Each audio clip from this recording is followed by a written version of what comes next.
much about this team. So the only thing we do know is the intensity that you gave the last game. You have to give that same intensity today. You can't. You messed up by showing us that you can do it.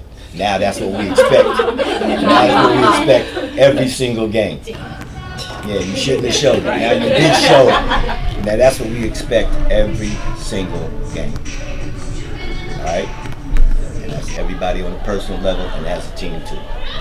Come on, ladies. 40 minutes of basketball. Leave it all on the floor. Let's go.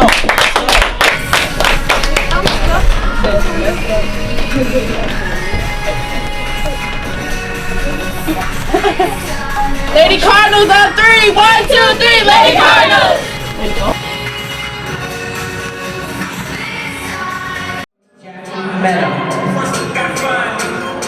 And now for your York College Lady Cardinals. Number 5 guard from Queens, New York, Angelica Ruggiano. Number 10 guard from the Bronx, New York, Ashonda McFarland. Number 14. I once was told that every opportunity was a doorway to another, and the people you encounter on the journeys will help shape and mold who you become. This particular place right here has helped mold me into a better person.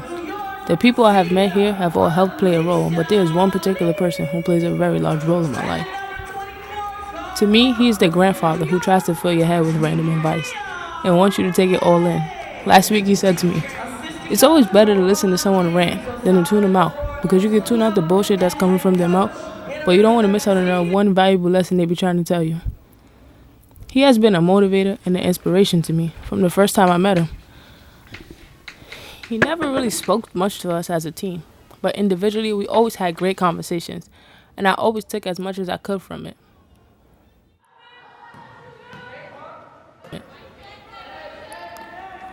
I remember I had wanted to quit. I was so tired of losing and feeling like no one cared.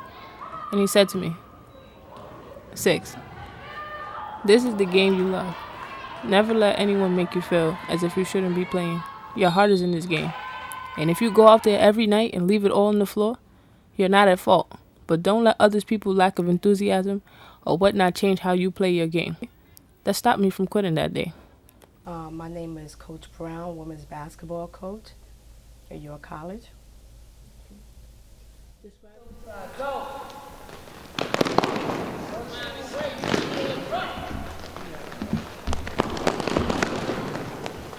I fell in love with the game of basketball when at the age of 12. And from then on, it was like full swing from there. I enjoy what I do, from coaching little kids from 14-year-old to college level players as well as international players, and that's the love that I fell in love with. Coach Ron gives passion, guts, desire. He also brings knowledge with his, he's a little older, and he is very knowledgeable. He's wise, so I do respect that about him.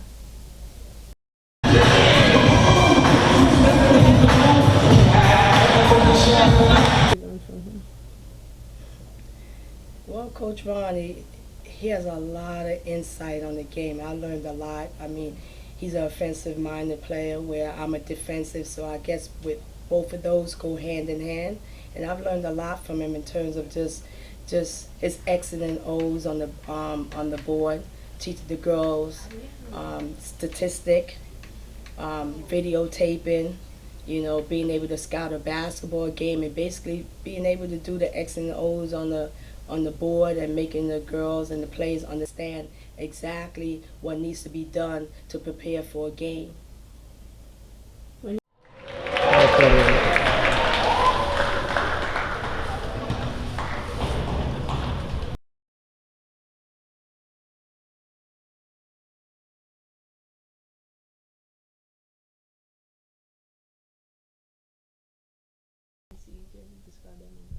Describe the moment that I put on my first Tennessee State jersey. Great feeling. Great feeling. I mean, I was a college player. That was the moment I realized I was a college player. For 2 months we had been running and practicing and had our practice gear on and everything.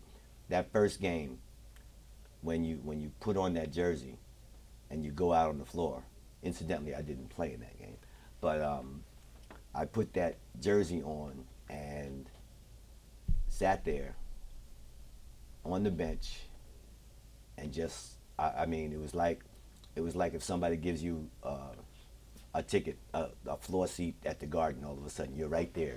You're like, wow, man, this is really cool. I'm up close and personal. Then I started realizing, damn, I didn't play. I wanted to play, but that was the moment. That was the moment that you really realized that you're actually on the court. You're actually in a school uniform. Great feeling.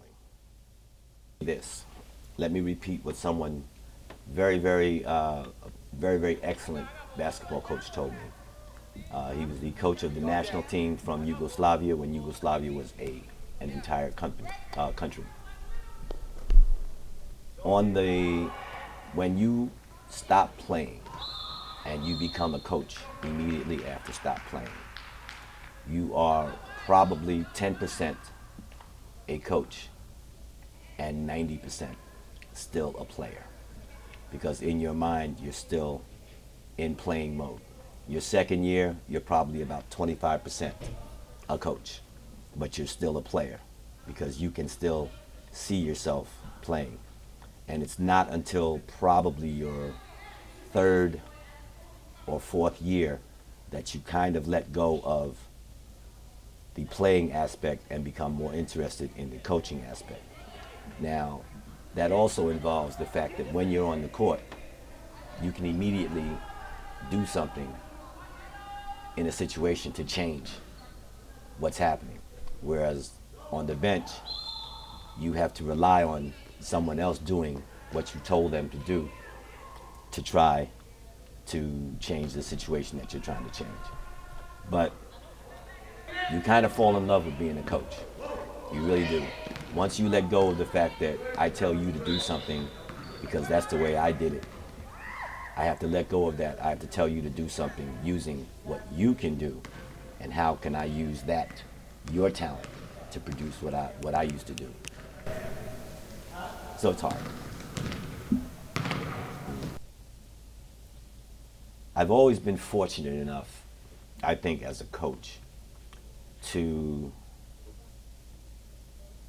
influence my players to the point where they want to play for me, and not that they have to play for me. I mean, some coaches are dictators, and they get the best out of their players by threatening, by the players know that I'm not going to play if I don't do this or that. I've always had the opportunity to have players that wanted to play for me. When I first started out, I had just finished playing. I was playing at a professional level, and all of the players that I started coaching had just played against me. They knew what kind of reputation I had as a player. They knew how good I was as a player, and you had that player-to-player respect. So when I started coaching, I still had that respect. When I started coaching over here at a later entity, at a lower level, I think that the first form of coaching is communication. Because you can be the best coach in the world, and if you don't know how to communicate what you want to the team won't succeed. So I think the thing that I do fairly well is I communicate with my players. I like my players to see what I'm doing. I tell them, ask questions. I tell them to be involved in what we're talking about. And with that, I gain the respect of the players. Once that is aside, the second most prevalent thing I try to do with my players is I ride them a little bit, maybe a little bit more than other people do, but I ride them about their school. Because at this level right here, we're not gonna the players are not going to leave here and go to the NBA, the WNBA, but they can get their degree. They can continue their education. They can step out of here and do something. And for right now, I've got players in Atlanta. I've got high school kids in Atlanta that call me that I coached in middle school. And here, I've got girls that left York College and that still call me. And it's still, when they see me, we talk and everything else. I never let people know that, I let people know that I'm still here. So I think if my influence can carry on to their after what they're doing, and they can still come back and they know I'm gonna ride them a little bit, I'm gonna joke with them or everything else, but the communication level that we have is pretty good. So that's what my goal is, to always be able to communicate with my players and let my players know that I'm here for them in whatever capacity that I can be.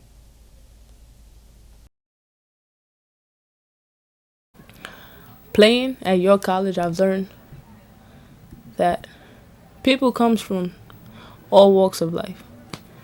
And us being in D3 means that we don't spend as much time together. It means that we don't live together. We do spend a lot of our free time together, though. And I think being on this team was like a bonding experience. It helped me bond with people that I normally wouldn't have spoken to because they were just different. And being on our team became more like a family unit. After the first couple of months, it was like a family. And at the end of the season, we were a family. You know, families, they fight, they argue, you know, like those siblings. The quarrels amongst ourselves, disagreements. Playing at York College made me realize that it wasn't just about basketball. These people accepted me as a person, as an individual, and I became more than just an athlete to these people. I was more than just somebody that put on a jersey and played basketball games. I was a person, and I mattered. My success mattered, and that's what truly mattered to me. Not how many points I put up a game, how many games we won. I'm not gonna lie, losing a lot of games is hard work. But I think losing builds character. It builds character because when you're on top all the time and you never lose, you don't face adversity. Therefore, you don't know how to cope. You don't know how to change. And being at York showed me that I can adapt to almost anything. And I think that was one of the main lessons that I learned there. That I could adapt to anything. And I was more than just an athlete with a number on the jersey. I meant something. And their main goal was for me to graduate and make something of myself. Not just become some faded numbers on the wall. Or just some faded statistics in a book.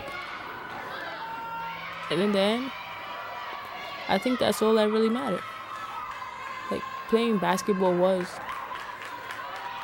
at first the only reason that I went to college. But it later became the only reason for me to stay in college.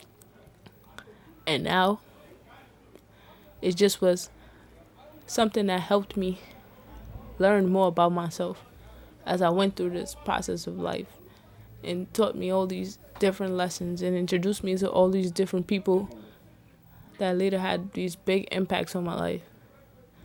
So in that sense, I'm grateful for the game of basketball.